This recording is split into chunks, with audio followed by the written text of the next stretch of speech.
Well, I've been doing this job for over 25 years, and I can't think of another car in all that time that has made my jaw drop when I first saw it in quite the way the car behind those doors did. That's because in there is the future, the way forward for Jaguar's reinvention as an all-electric luxury car brand. It's very exciting. Do you want to take a look? I know you do. Come on.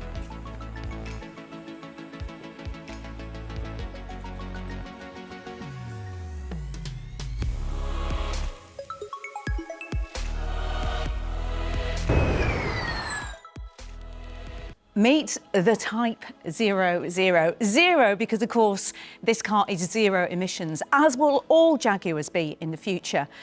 Zero also because, as you can see, it's a fresh new start, isn't it? I told you this car was jaw-dropping. I've just been listening to presentations about it, and I'm going to read out to you some of the words that they were saying about this car. Vivid, exuberant, delete ordinary, breaks moulds.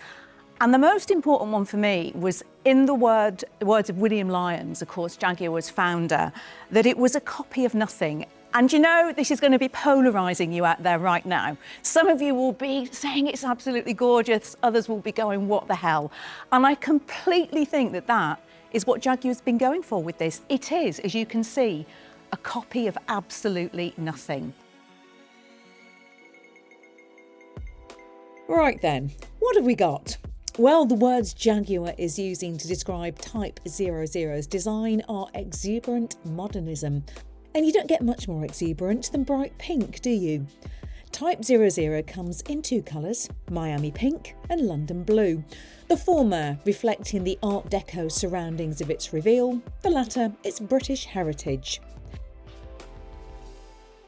It is spectacular. Look, I'm not going to lie. The theme tune from the Pink Panther just might have crossed my mind momentarily when I first saw it, but actually I think it's really refreshing to see a car in this colour. Again, no news if this is going to make it into production versions, but I have been told that this is a production-ready paint, and I would love to see Jaguar introduce a colour as bold as this into their palette. I mean, can you imagine seeing this on the road behind you? Talk about low slung. It's got this lovely long bonnet and that rakish roofline, that real fastback feeling to it. It completely reinvents, of course, all of Jaguar's design language. So you've got all these lines through it, these strike-throughs, which are going to be a really big part of identifying Jaguar going forwards. There's a new typeface for the badging here on the front. Jaguar all in lowercase, just with a capital G, and again, completely freshly designed bespoke font. The one thing you will notice is there's no leaper on the car. There is no obvious Jaguar emblem. However, it has really cleverly been hidden as little Easter eggs around the car, one of which you can find in that beautiful brass plaque just down there. In addition, the Jaguar emblem completely redesigned, changed, of course it has been. It isn't anywhere on the car at the moment other than here on the wheels. It's the double J reflected, but equally, it doesn't necessarily look like that. It can mean different things to different people. I mean, as you can see just here looking at it, copy nothing. I mean, if ever those words apply to a car, they apply to this. There are loads of flush surfaces, described to me as monolithic, a massive panoramic roof, and you will see that something is missing. There is no rear window.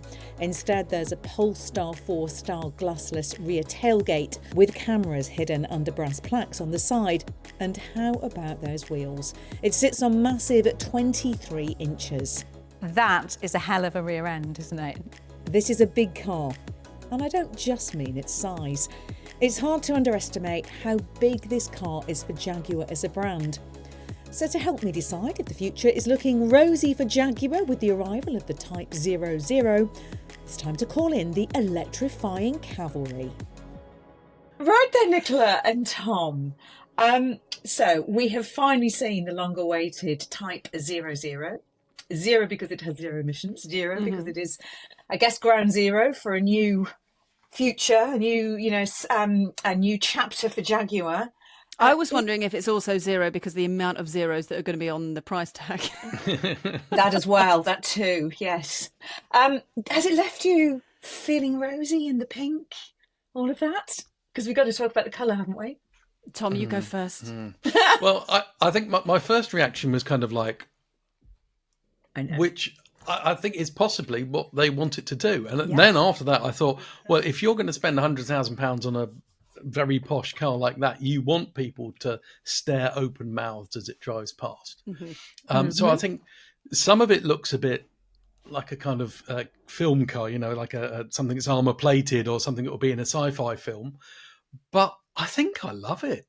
I'm not sure if I'm target market, but I think it's stunning. I think that it will make people stop and stare, and that's a feeling that would be nice, wouldn't it? Yeah, Interesting. Interesting. Go on, Nicola. Yeah, so I've had a really good look through all of the images. First of all, the colour, I went, whoa, that's bold. We knew they were going to go bold, and that is bold in terms of the colour. Obviously, it is still a concept car, so we don't know how much will actually make it into production in the end. But I'm with Tom on this, and I kind of love it. I didn't think I would, because I remember. Do you remember when we saw the photos of the whole car in camouflage? Yeah, and we were like, "Oh, okay, the bonnet looks really long. Be interesting to see what it's going to look like when it's kind of completed and stuff." And then I saw the car, and then I went, "Oh, actually, the long bonnet looks really cool, and I really like the window design. I like the front grille design, and I think it's quite sexy." Dare I say it? I've said it. I've thrown it out there. Sexy. I've said it. Can I also point out, this is not an advert for Jaguar, by the way. These are our genuine opinions before you start thinking that this is an ad, because it's not. It is. It's interesting because it's going to polarise. I can guarantee, as there will be people watching this now and listening to us who are going, well, you know what you're talking about? It's awful. It's this. And that is exactly what they wanted to do. But what was really interesting is that I saw it a couple of weeks ago up at Jaguar's very kind of wonderful, like, high-tech design studio in Gaydon, and we had the presentations, and then we went through this kind of tunnel in the design studio, a bit like a crystal maze. Imagine the crystal maze with all these. So there was sort of getting you into the story. So there was a colour wall which showed all the colour palettes, and then there was this other area that we went to where we got to actually touch and feel, the new Growler. The Growler was gone, and it's got the kind of, is it a double J? Is it a J and an R, or is it just a shape? Who knows? And all of that. And then we went into this darkened room with these doors, and the doors open, and then there lit was that pink car. I've been doing this job for 27 years, and I honestly can't think of another car reveal that has made my jaw drop quite as much. And I said that at the start of this film. And there was a group of probably 20 of us there, and actually there was an intake of breath. People literally went. They were taken away by it. And I think, as you two both said, this is exactly what they wanted. In that presentation, Gerry McGovern, who, well, he's the head designer, but he's got a fancy title than that, is he? What is he? The Chief Creative Officer. He said to me, it will polarise. Some people will find this car uncomfortable, and I'm sure it will. However, I'm with you two. And I wasn't at first, so it took me a bit to decide. I think it's really bold and brave. And I think it looks great.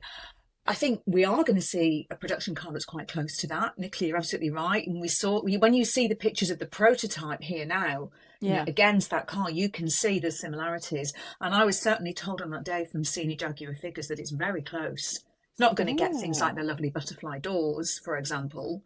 I don't know if it's not going to have a rear window, the Polestar 4 type style rear window, which of course this lack of a rear window rather, which this has, but it's going to look close. It's going to look really close. So should we talk about the colours just for a sec? Because there were two colours. Yeah. And when we did the reveal, they called it Rodum Rose. Rodum is the Greek word for rose. It's been changed. It's now called Miami Pink.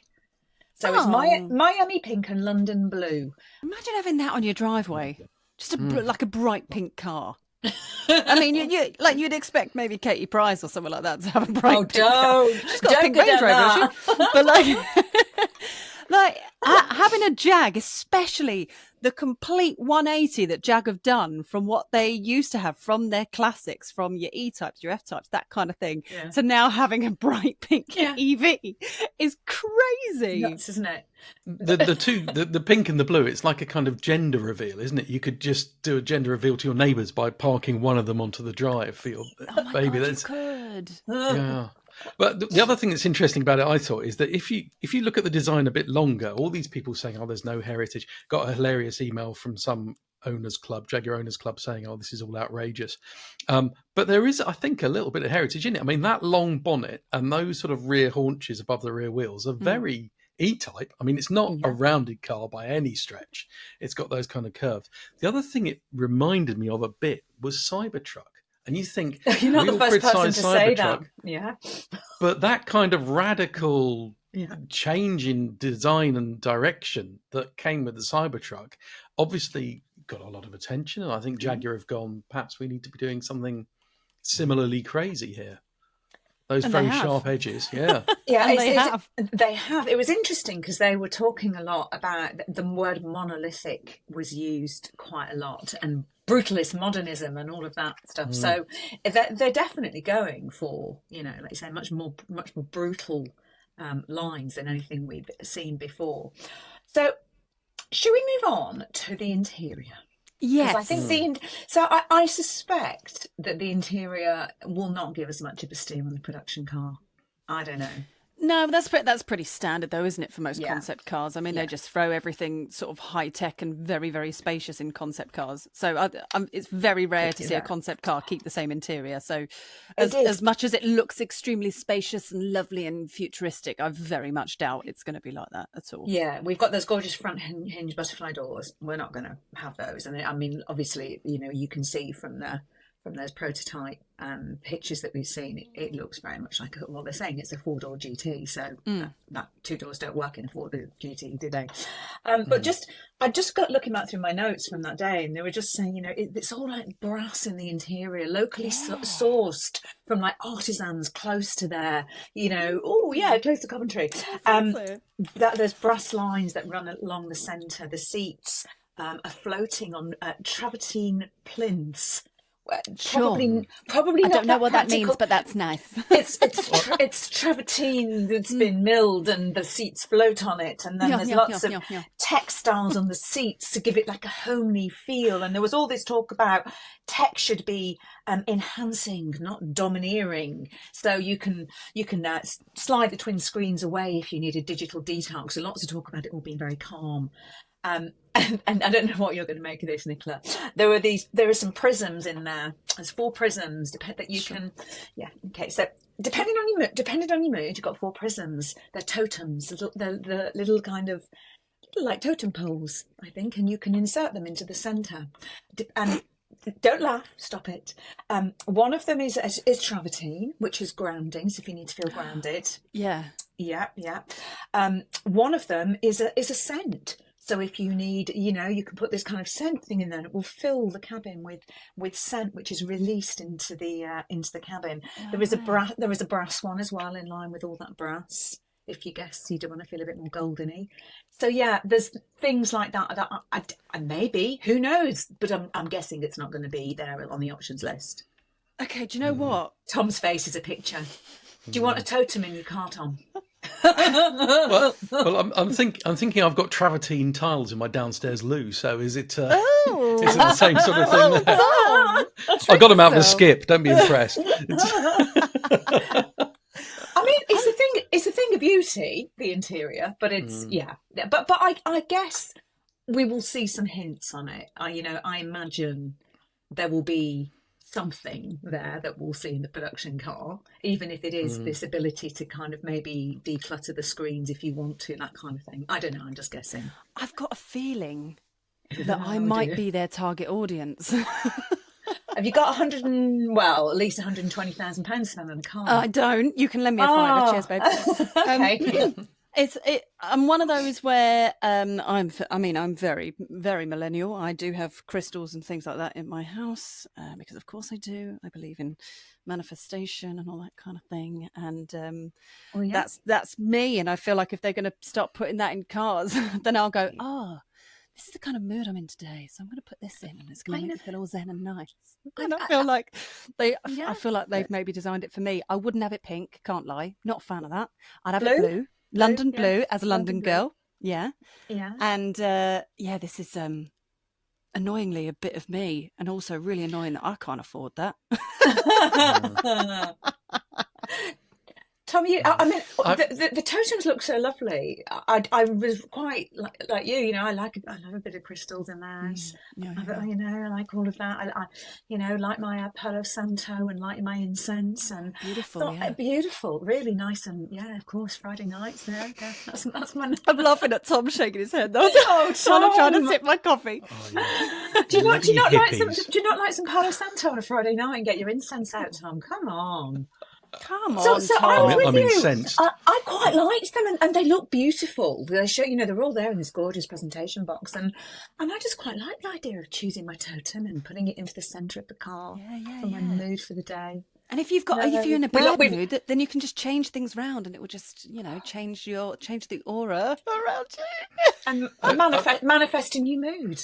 Yeah, I'll tell you what. Have we lost you, Tom? We've lost you. Well, you have a bit, but what I get about this interior, it looks very nice. The brass I worry about, because if you think of like the brass plaques on like government departments, they've always got that funny polished stuff around them because they have to. Because it always. But the other thing is, you can imagine the engineers saying, right, we've got an electric car, we need to make it as efficient as possible. Let's look at lots of lightweight materials. We'll do an aluminium body shell, we'll do carbon fibre here. And the designers say, yes, what we're going to use for the interior materials? Stone. That's perfect lightweight material. It's slabs of granite down the side. Good point. We'll get round to Tom's. We'll nip round to Tom's downstairs toilet. We'll get the travertine that he got out the skip off the floor. So what they're going to use as the floor mats, kind of paving slabs or something. It's cadaverate. Cadaverate, which is a cadaver of a rat. Cadaver of a rat. Is correct. Yes. Cadaverate. Cadaverate is a material. It's like a textile that they've been using in their interiors for a while, and it's my understanding that in the concept there is cadaverate. Nothing to do with small furry rodents at all. Tom. Very renewable, isn't it? Dead rats. Stop it. To rent a kill.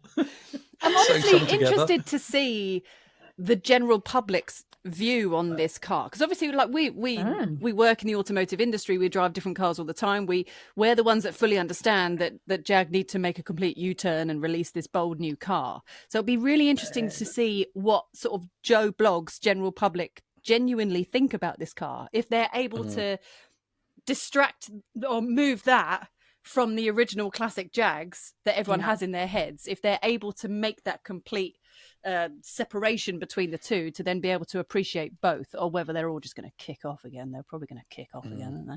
They'll probably kick off again, I would have thought, and then we can get cross about that again. But I think what I'd say on that is that a lot of those people that kick off are really great at getting very passionate about Jaguar and its cars, and they will probably never buy one. Yeah. It's true. And the people that buy the classics are going to invest their £100,000 in classics, aren't they? And they'll get very cross and send emails like the one that Tom had from the very disgruntled owner, which I read and was quite amusing. It was the Owners Club guy, wasn't it? It was very funny. It was shouty caps. It was very shouty caps. Oh, no. But he's going to spend his money on classics. He's not going to invest in the brand now. I bet he hasn't got brand new Jags parked outside his house. Yeah, you're right. And you know what they're supposed to do? They've tried, haven't they, to become the British BMW or Audi. They've been down that route. They sold 14,000 cars in the UK last year. They were about 29th down the league table. It hasn't been working for them. They're outsold about 4-1 by Land Rover. So they have to do something. And I think it will, as you say, Nick, can't wait to read the comments on this video. Please do let us know what you think in the comments below. But I think that they've had to do something, and they've bet the house on this. So, yeah, let's hope it works. Shall we move on to the price? Well, you should move on to the price. Shall we actually move on to who they think is going to buy it as well? Oh, yeah, no, go on. Yeah, go on. So let me just go through some of my notes, my notes there from when I was down there. Okay, so who's going to buy it? So I was told that the average price point of Jaguar's cars currently is £55,000. This is going to be double that. Okay. So Rod and Glover, Jaguar's MD, told me that only 10 maybe 15% of their existing customer base will be coming along on this journey with them, will be staying with them. So they are looking for new customers. They're hoping they'll take them from Land Rover owners, from Range Rover owners who want perhaps a second car, an electric. That's why I think part of the reason why it looks so radically different to anything that Land Rover is doing. So, but what they said is they described who their new audience was. They were is this you, Nicola Hume? So the new audience is independently minded people who want to carve their own path. That's me. Younger, more connected, urban dwellers who are cash rich and time poor. You lost me. Yeah. I think time poor.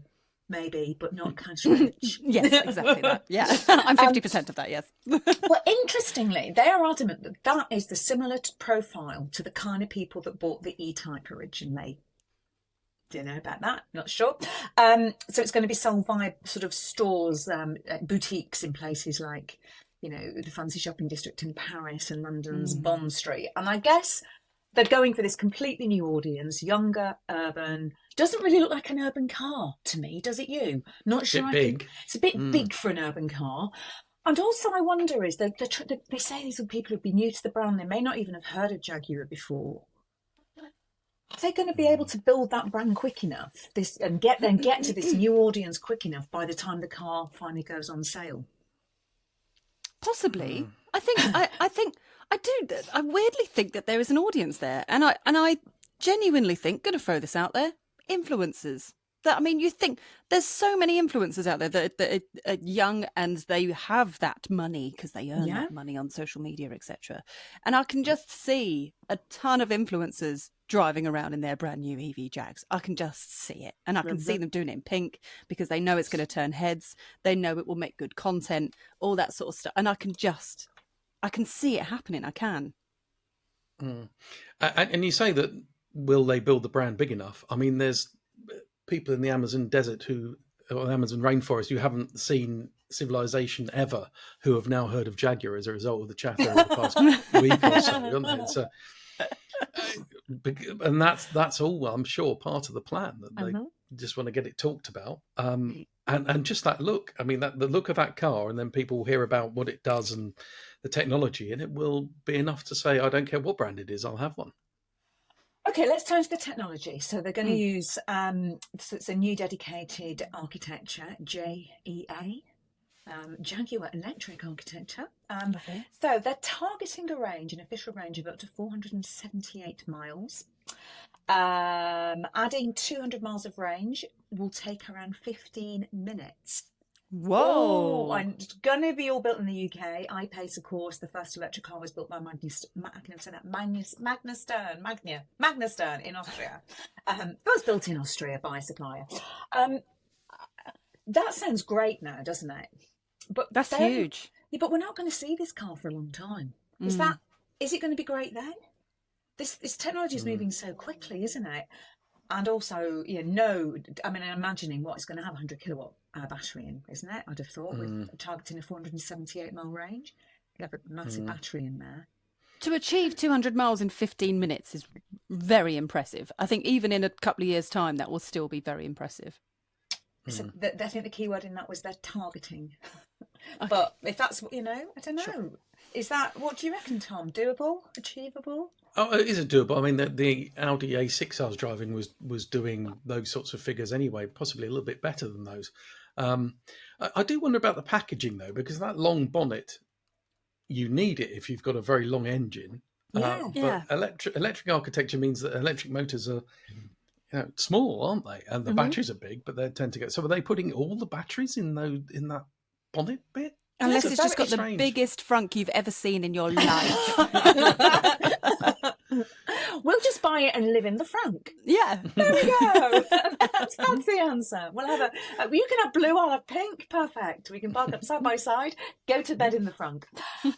It's true, isn't it? And this was something they talked about, was that they were breaking that kind of EV convention of not having this big, long frunk. So it's got that. It's also quite low as well. So, like you say, that, you know, if you're hiding quite a chunky big battery stack, you'd expect it to be slightly higher up, and it doesn't look from the prototype images that we've seen. I know they were covered, but you and I were really looking at them, weren't we, Tom? And it looks like they almost put some padding on to disguise its shape at the top to make it look a bit higher than it is. Yeah. I mean, I don't know. It'd be interesting. So maybe to see it's all battery at the front. Maybe that's what the big bonnet is battery. It's going to be really interesting to see how they package that, isn't it? That will be quite exciting, I think. It'd be interesting to see how people would compare that to the Rolls-Royce Spectre. Yeah. Because you try and think of other sort of comparisons, and I think that would probably be the only comparison you could make, right? Well, I'm guessing they're going up against cars like, I don't know, the price range wise. Yeah, I mean, it's a difficult one, isn't it? Who are they?